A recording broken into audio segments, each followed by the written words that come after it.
ఆ ప్లాట్ బ్యాంకులో తనఖా పెట్టి అప్పు తెచ్చుకునే అవకాశం ఉందా రైతులకి?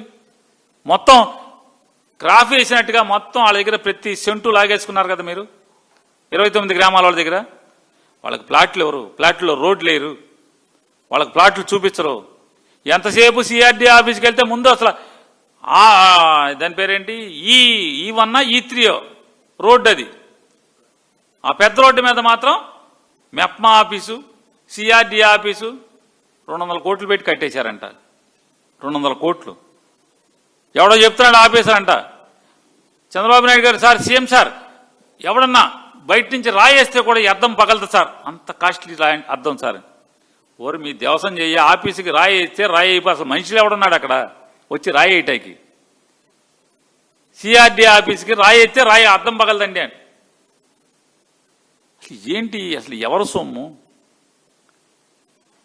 అప్పులు చేయటం ఏంటి? ఈ రకమైన సోకులేంటి? ఆ సిఆర్డీ ఆఫీస్ రోజు తిరగటం తప్పితే వాళ్ళ మిగతా రైతులందరికీ పాటులే కదా. ఈ ప్రశ్నిస్తే తప్పులా? మీకు భరించలేకపోతున్నారా?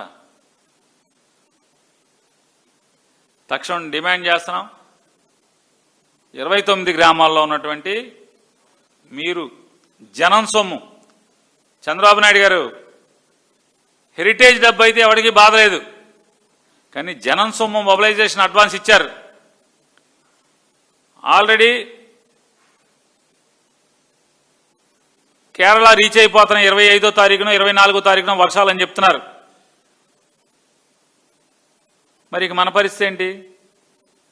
మే 25వ తారీఖున కేరళకి ఋతుపవనాలు తాకితే జూన్లో మనకు వర్షాలు మొదలైతే ఇక రైతులు నెత్తిమీద చెంగాక ఈ సంవత్సరానికి అయిపోయిందిగా. మళ్ళీ 2027 జనవరి నీళ్లు దోడాలి. నీళ్లు దోడటం మొదలెట్టాక మళ్ళీ ఎప్పుడు ఆ బురద ఆరాలి. బురద ఆరిన తర్వాత 2027 ఫిబ్రవరి మార్చి